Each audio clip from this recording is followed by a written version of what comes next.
In this lesson, What is Marketing?, you will learn what marketing is, and likewise for sales, business development, account management, their differences, and what it is like doing these things today in a digital world. Second, you'll learn about the new customer journey, that is, what it is. This is the definition of marketing as defined by the American Marketing Association in July 2013. Marketing is the activity, the set of institutions and the processes for creating, communicating, delivering, and exchanging offerings that have value for customers, clients, partners, and society at large. Marketing creates demand for the product or service. Marketing develops brand and awareness, that is, the promise of the product or service. Marketing creates leads, which are hopefully qualified. That is, the qualified lead has a need, wants to be able to buy it at an affordable or the right price, and has an urgency to buy. Marketing has changed significantly, especially with social media in the past 5 years. Buying behavior has also changed. The customer journey is what your customer goes through as they consider buying your product. They first start at the status quo. No interest, they're happy where they're at. Then some kind of trigger point occurs that spurs them to recognize that they have a problem. And then they start exploring and evaluating options. Then they will start building a business case to get buy-in in order to get their company to buy a product that provides a solution. Then the product is purchased, deployed, and the value is validated. If the value is not validated, the customer will be unlikely to purchase more of the same product, or for that matter, any more products from you. If validated, you'll have a very happy, insanely great customer who will expand the use of your product and refer other prospective customers to you. Knowing where in the customer journey that your prospective customer is will enable you to direct product marketing to develop the content needed and the sales to establish the engagement at each step of the customer's journey. Today's markets are being driven by what we call the perfect storm. That storm is accelerating the dialogue and pace of innovation. It's a storm that is changing the rules by which we bring products to market and engage with customers.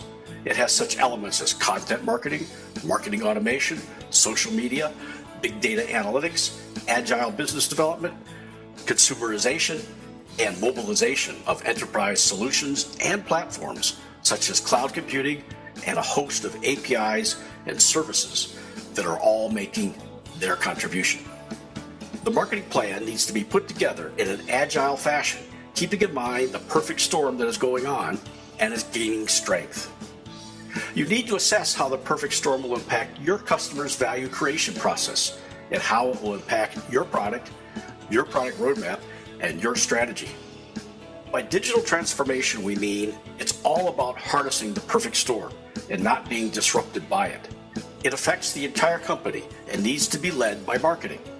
Marketing needs to be out front by helping customers understand the perfect storm and what they can do about it and how your products can help them. Plus, you can help your company adopt and integrate new marketing, new tools, and new methodologies to be effective as a result of the perfect storm. In the olden days, marketing used to work just from the time from creating or trying to create the trigger point up to helping with the internal buy-in. But nowadays, especially with the perfect storm and digital transformation, marketing must continue to give the prospective customer value from their purchase, helping with best practices guides, for example, through the deployment, helping the customer validate the value of the purchase and encourage them to expand their use, following up by getting their referrals. Sales then must now re-engage strongly from validating value to expanding use and on to helping get referrals. Service and support engages as the product is deployed all the way through helping validate value, expand use in the company, and also helping in getting referrals. So what is sales? On the other hand, sales is the act of determining the prospective customer's needs and helping them get it by selling the product or service to them. In order to do this, the salesperson needs to understand the prospective customer's needs and match those needs with a product or service that will help them. Then the salesperson needs to qualify the prospect. Does the product match their needs? Do they have budget? Are they the decision maker?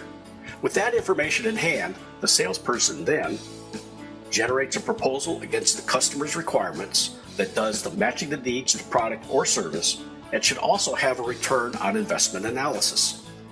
The proposal should have everything the champion for the product inside the company will need to sell the product to the rest of the company.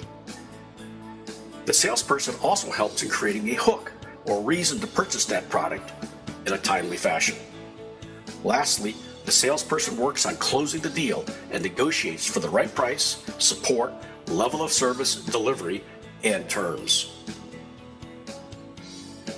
Complex consultative selling as taught by such companies as Wilson Learning at IBM, Xerox, and HP over the years loosely breaks out the selling process into 4 parts, with each taking about 25% of the sales team's efforts. It starts simply as a name, a lead.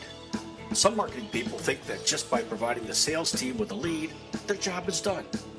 As I mentioned earlier, that is not enough. A sales team's time is very limited, so the more that marketing can do to qualify the lead, to determine if the lead has a pain that needs to be solved by your product, that they have budget and urgency, and also hopefully they are the decision maker too, or can at least lead you to the decision maker. After being partially qualified by marketing and completely qualified by the sales team, then the sales team, which may also include a sales support engineer, drafts a proposal for a presentation meeting and possibly a demo. After obtaining feedback from the prospect, the sales team then modifies the proposal and tries to get a commitment to buy. Then the hardest work begins. To meet the customer's service, support, training, level of service, delivery, and terms at the right price, to close the deal, and to get the purchase order and signature. The business development manager is similar to a salesperson, but it's different in that they may also develop relationships with other partners in order to bring to bear additional technologies, support, distribution, and competencies that augment, supplement, and enhance the company's offerings. So like the salesperson, they understand the customer's needs, communicate them to the company. They seek to increase the value of the relationship between the customer and the company. Sometimes the deals pulled together by the business development manager helps the company with its product development costs.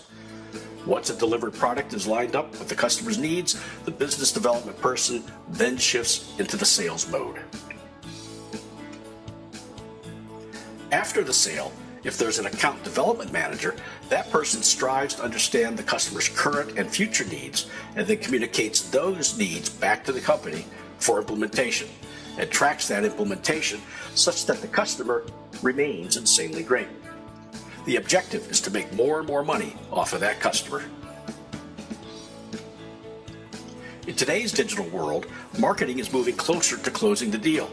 The salesperson has to really add value by understanding the customer's needs better and saving the customer's time in procuring what they need. Some have compared marketing with a battleship off the coast of a landmass about to be invaded by soldiers. The soldiers are the salespeople that swoop in to close the deal.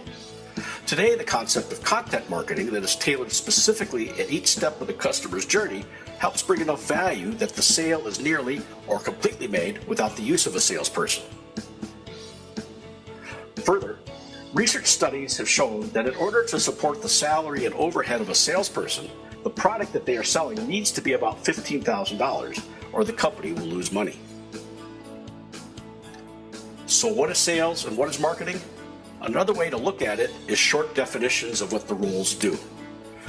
Product management lives in the problem space, engineering in the solution space, and sales are constantly being rejected.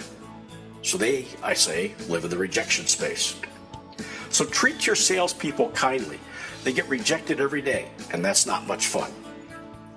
Marketing softens up the market and enables the soldier to march in.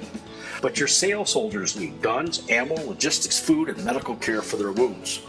You must provide that or they will fail. They get shot long before the product or the company fails.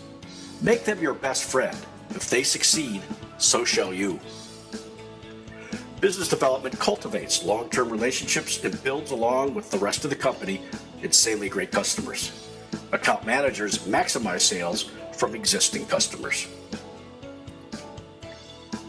It is important to understand what is marketing and sales, and so forth, so you understand who typically does what in the organization.